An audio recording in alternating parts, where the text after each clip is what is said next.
Yeah. Did you edit the? Did you get it? Didn't I write it down and hand it to you? You got to go to your server settings from the main screen. Okay. So let me explain to our viewers. This is I'm using the Buildcraft actually in Minecraft 1.7.5. And this is how I've set up a well, what I would call an environmentally friendly power grid, which runs off of lava entirely. These are Stirling engines that you can acquire in Buildcraft. Most of the Buildcraft the mod packs that are industrial based will include a few other mods. Don't have them listed here, but Industrial Craft, Advanced Energistics, and a few other mods. I typically just throw them all in because I don't really care. But the Buildcraft enables you to route material through pipes, both liquid and solid, or allows you to generate power to power this the mining wells, the mining systems. The quarry is what I've got here, which enables you can, as you can see here, I'm strip mining. Hey, look at that! We found our mysterious slime. How do you get onto the server? Oh, I told you how to do that already. Okay, so you go in and edit the you go into the server like you're going into the server, but you select it, you click the edit button, and then you change the port number to the one I wrote down on the piece of page. So this column, damn those cows, noisy bastards. Okay, so this is actually a very, very tall column of lava that I mined by creating a well, and you can see my mini-map tells me that I died. Well, that's because I fell into the lava as I was trying to triangulate where the coordinates were so that I'd know where to drill down. But the idea is that you can actually... Oh, good job there! That's my daughter, 7 years old, just edited the port on her server so that she could get in. You did it. You did it! Yay! Okay.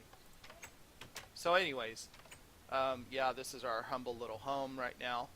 And the first time I did this, we were triangulating the position of a lava lake that we had found while mining. 11 blocks from bedrock, and gets pretty dangerous. Typically 11 is where you mine. Level 11 is where you mine when you want to find diamonds and other ore. That's tend to be the more rare type, like your redstone and your diamonds and emeralds and things like that. So what you basically want to do is you want to find when you get to a lava lake, and if you have a mini-map installed, and I highly recommend it because I really hate the game experience of having to create maps and maps after maps. Here was a place where I drilled from the top down. I drilled from, and there's a little hole here, you can't see it, and there's where I died because I tried to troubleshoot a problem, which ended up me drilling into water, which is why you see all this obsidian here. But in most of the cases, what you can do is you can actually hit F3, you can write down the coordinates of the position of where you're at, and then if you should decide to drain that lava, that underworld lava lake, the pump will actually reach all the way down. And it'll pump out all the lava, and if you place the tanks next to it, this is what the tanks look like. You can actually stack them up. You can pump out the lava. Now, what I should have done, and I didn't do this, I should have just pumped the lava out into the tanks here, and then routed with some fluid pipes back up to the top. but that's actually pretty resource intensive, and I'd rather just use kill two birds with one stone and hit a mining shaft down, which so you need two toys to do this. One is a mining well, and the other one is a pump. And what you do is you send the mining well directly above. And how you do that is you look at your X and your Y and your Z. Your Y is going to be your distance above bedrock. That's they've actually misled. I hate it that they reverse the Z and the Y, because typically Z is your up and down, but Y in this case is your up and down in Minecraft, and X and Z are what's on your current plane. So what you do is you just write down the X and the Z coordinates, and then you go and find that same area above in the world that you're at, above ground.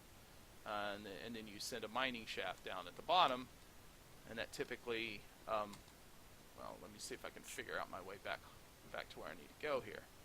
I made a wrong turn. Okay, here we go. So we go back up to the top. This ladder, by the way, was something that I had created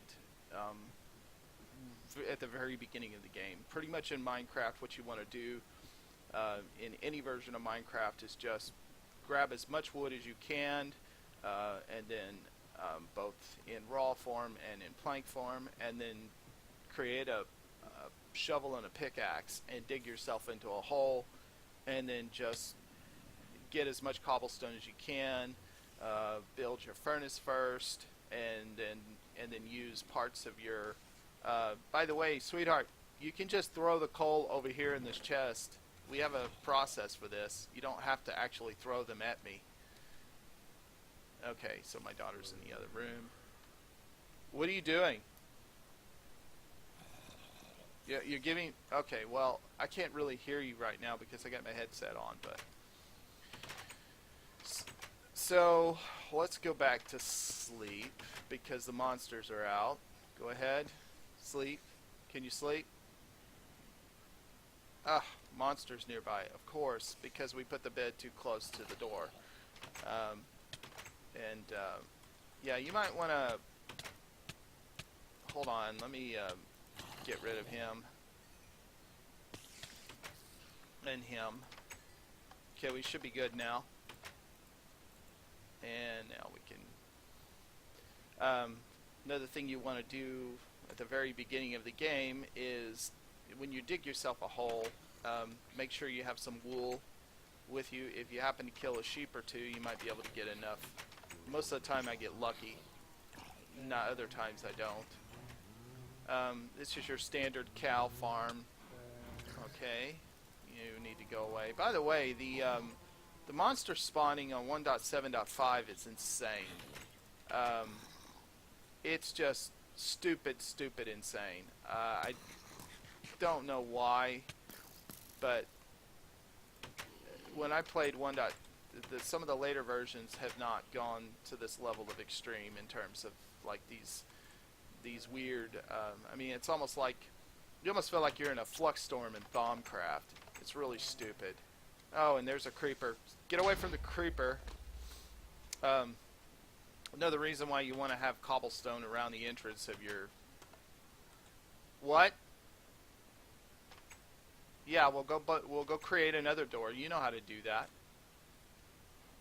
So, another thing that people forget is that there are two times when the skeletons can actually sit outside in broad daylight. That's when they're floating in water, or when they have a helmet on. So if you have nearby pools of water there where stuff spawns, you might want to cover those, especially if you've got a particular area where they spawn.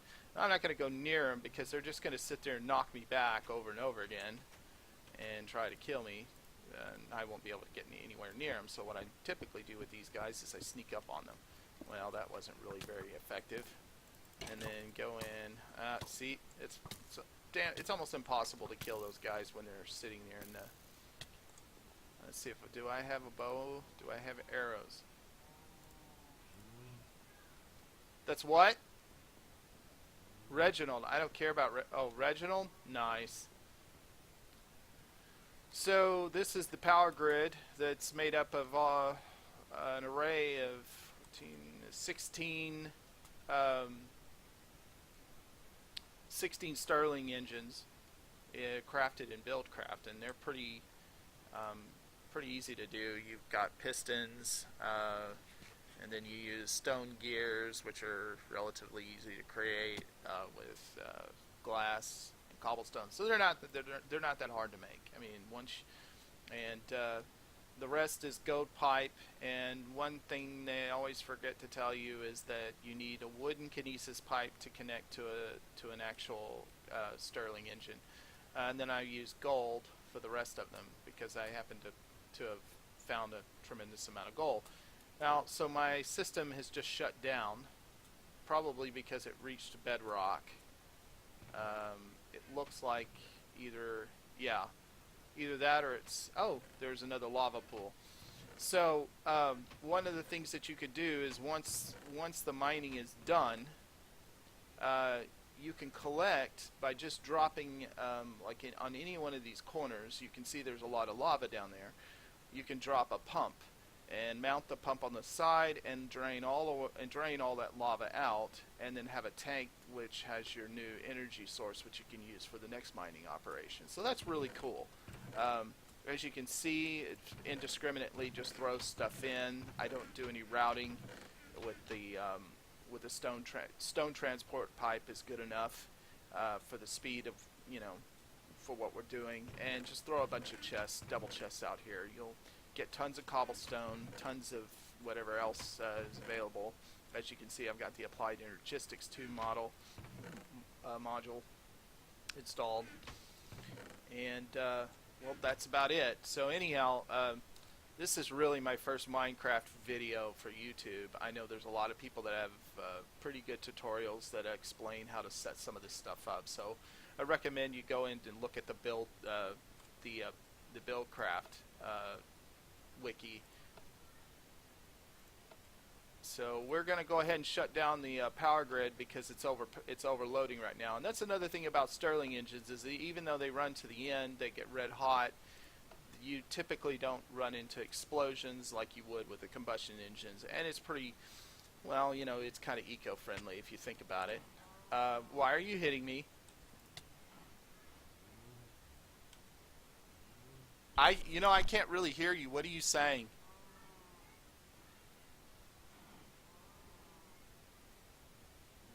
Oh, this is my third Minecraft video on YouTube? Oh, wow. Okay. Well, that's awesome. Well, you know what? We'll have to get a headset. And anyways, I'll probably do another one of these to explain in more detail. I know there's some fantastic tutorials on how to do this, and I'm not going to pretend to even approach the level of sophistication that some of the Minecraft YouTubers have gotten. And so, it's just kind of something to show for my kids.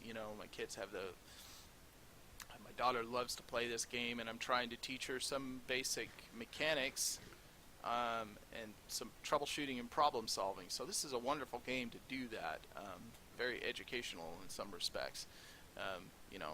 Aside from the fact that you've got a blocky world that's pretty, discrete. You got little chunks. You have water that behaves weirdly. Like for instance, if you dig out 3 holes, one of the weird things about water, a lot of people don't really think about this that much unless they've played a lot. Is that water has interesting properties. That if I take a bucket and fill it with water, and it comes out of the middle, I can actually create an infinite pool of water by just having leveled out 4 blocks of water, and then I can pull as many of them out as I want. So if I had another bucket, I could fill it with water infinitely. So that's another interesting way you can use that. You have a pump you can use to cool a combustion engine. You just use pools of water for the combustion engines because they get really hot, and when they get hot, they explode. At any rate, that's all we have for now. I'll see you guys next time.